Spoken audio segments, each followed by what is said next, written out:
एक बार की बात है, एक गांव में एक बूढ़ा शेख रहता था। वो हर रोज सुबह व शाम मस्जिद जाता और लोगों की मदद करता।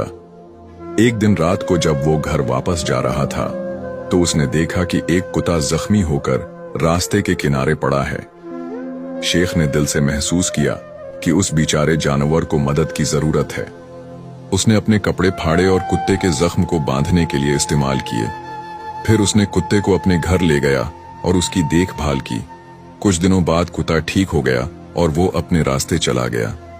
चंद महीने बाद शेख एक जंगल से गुजर रहा था कि अचानक उसके सामने एक शेर आ गया। शेख ने सोचा कि अब उसका अंजाम करीब है, लेकिन जब शेर करीब आया तो वो रुक गया और शेख के पांव चूमने लगा। शेख ने गौर से देखा तो वो वही कुत्ता था जो अब एक शेर बन गया था। कुत्ते यानी शेर ने शेख की नेकी का बदला उसकी जान बचा कर दिया। नतीजा, नेकी कभी भी बेकार नहीं जाती। अगर आप किसी की मदद करते हैं तो वो नेकी जरूर आप तक वापस आती है, चाहे किसी भी शक्ल में हो। अगर कहानी अच्छी लगी हो तो चैनल को सब्सक्राइब जरूर करें। शुक्रिया।